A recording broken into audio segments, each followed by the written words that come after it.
Buenas noches,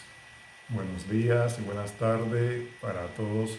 los que estén escuchando. Mi nombre es Ernestche Rodríguez Acien, soy doctor en Ciencias Económicas y dedicado a la especialidad de Economía Asiática, también a la educación superior, economía comparada, entre otros temas de comercio internacional, relaciones internacionales y demás. Soy doctor en ciencias y además de eso soy profesor universitario desde hace muchos años. He impartido clases en varias instituciones nacionales e internacionales, desde la Universidad de La Habana, universidades de España como la Universidad Internacional de Andalucía y también el Instituto de Altos Estudios Universitarios de Barcelona, de España, donde he impartido un módulo de comercio exterior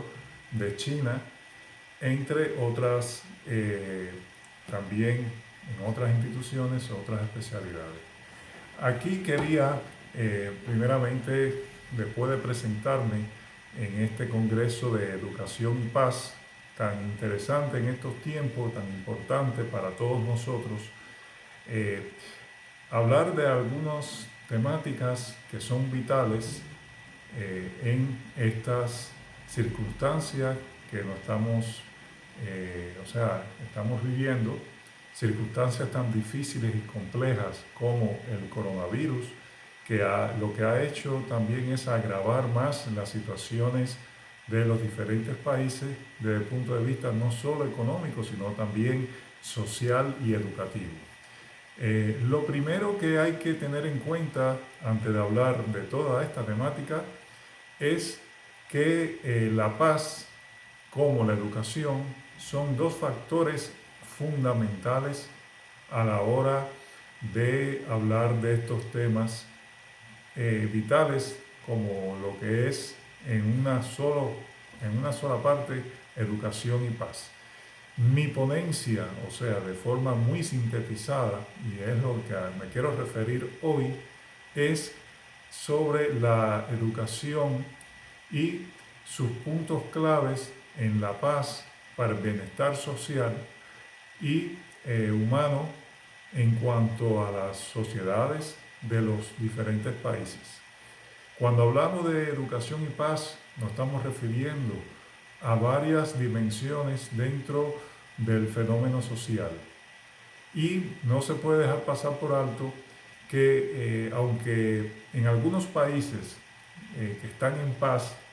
porque no existen guerras actualmente, eso no significa que exista una educación totalmente pacífica, porque desde el punto de vista que ya empiezan a existir desigualdades sociales en cada país y también discriminación de todo tipo, ya en ese momento deja de existir lo que sería educación y paz para el desarrollo. Por eso mi ponencia se va a basar fundamentalmente en una reflexión de algunos puntos fundamentales que tenemos que tener en cuenta, como le decía en los primeros minutos. Yo tengo aquí una serie de puntos claves para desarrollar y ayudar un poco al debate, a la reflexión en este Congreso. Bueno, lo primero que hay que tener en cuenta es que la educación es una condición necesaria, pero no suficiente para el desarrollo de los países. Y cuando estamos hablando de que no es suficiente, estamos hablando de que no basta con una educación inclusive masiva, inclusive cuando se dice educación gratuita también. En ese caso no vale tampoco la pena hablar de un desarrollo social de un país si esa educación no está proyectada a puntos clave de la economía, si no está proyectada y destinada al bienestar del desarrollo de la sociedad. Por mucho que un país tenga educación, inclusive superior, universitaria, y se haya desarrollado en ese campo, tampoco puede existir un desarrollo tecnológico ni económico si no se tiene en cuenta que para poder llevar a cabo esos conocimientos tiene que existir precisamente un desarrollo y una infraestructura económica, social en ese país. Y viceversa también. De nada sirve tener un desarrollo tecnológico, económico, si no se tiene las bases de ese desarrollo. ¿Cómo fue que se llegó a ese desarrollo tecnológico si no fue a base de la propia educación de calidad que se necesita en todos los países? Y cuando estamos hablando de educación de calidad, nos estamos refiriendo también a una serie de aspectos que si no tenemos en cuenta no puede existir, como por ejemplo calidad en los que imparten esa educación, como son los profesores, que sean profesores altamente calificados, que sean profesores que tengan un nivel académico lo más elevado posible, que tengan un constante desarrollo intelectual, dichos instructores, dichos profesores, en este sentido. También estamos hablando, para poder hablar de una educación de calidad, que esos profesores, o sea, que esos profesores junto con una infraestructura o una estructura también de esas instituciones donde haya tecnología, donde exista condiciones adecuadas para dar clases estructurales, para que esos alumnos puedan captar mejor esos conocimientos. Entonces, es más complejo de lo que uno puede imaginarse, de lo que uno está acostumbrado a veces a hablar de forma muy superficial, y sin embargo detrás de una educación de calidad se requiere de una serie de condiciones no solo ya intelectuales, sino tecnológicas, económicas, financieras, estructurales. Ahí, para poder hablar entonces de educación, hay que tener en cuenta de que el Estado debe tener un papel también protagónico, encargado e interesado de que esa educación vaya adelante mediante diferentes mecanismos de apoyo a la educación. Bien, otro aspecto importante, y es la que tiene que ver con la paz, porque la paz es una palabra tan grande que no solamente abarca el cese de conflicto o la no discordancia entre países internos y todo lo demás. O sea, entre los propios países en las famosas guerras civiles, las famosas guerras internacionales. La paz no se basa solamente en eso, se basa también en una paz positiva, donde realmente va más allá de la ausencia de la guerra. ¿Y el por qué va más allá de la ausencia de la guerra? Porque desde que exista desigualdad, desde que exista discriminación, desde que exista injusticia, no se puede hablar de paz. Por mucho que ese país no esté en guerra, ya no se puede hablar de paz porque existen ciertas discriminaciones y demás. Por eso es que la paz, para muchos académicos y según los criterios y los conceptos, se pueden dividir en paz negativa y paz positiva. Y la paz negativa es precisamente lo que estaba hablando de la ausencia de guerras y conflictos bélicos, que ya algunos teóricos piensan que porque no exista esas guerras y demás, ya eso es paz. Realmente no solamente eso. Paz es, como decía, ausencia de discriminación, ausencia de desigualdad. Bien, uno de los aspectos y los retos fundamentales de la educación actualmente son la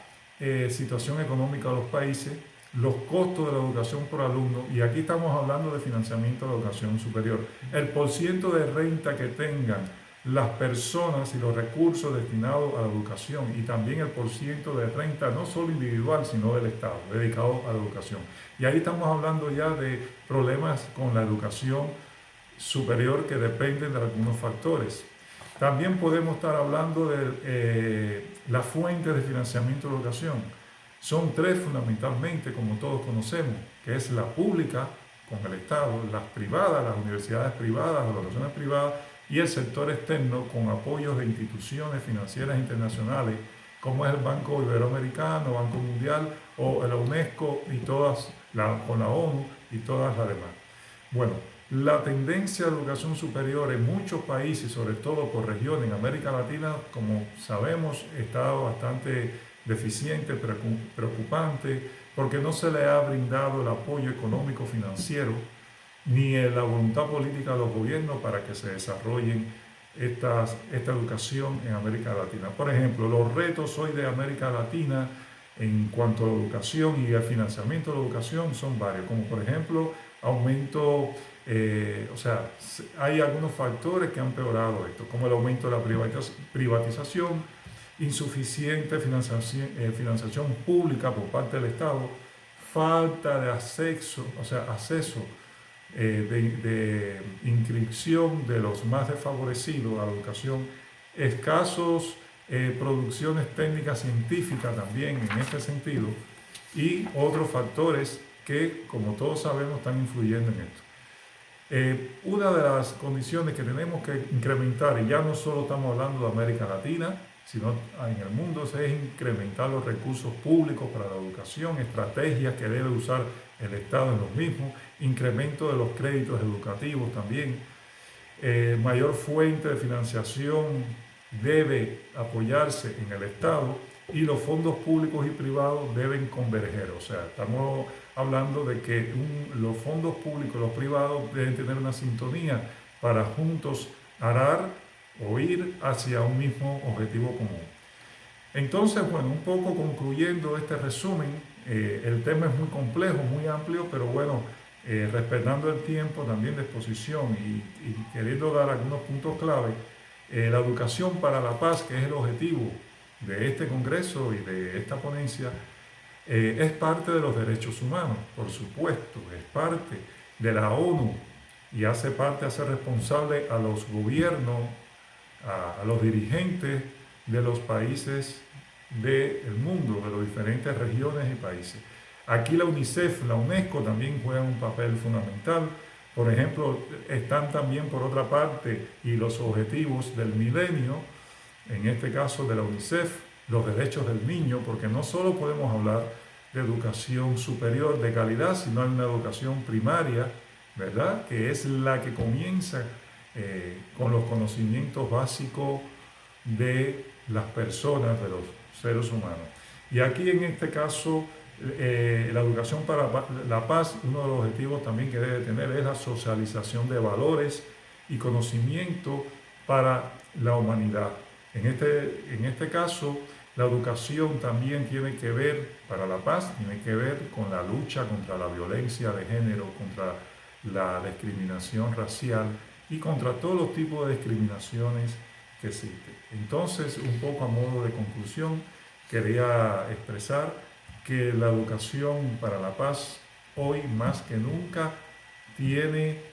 una importancia vital para todos y es algo fundamental para el desarrollo de los países, para el desarrollo precisamente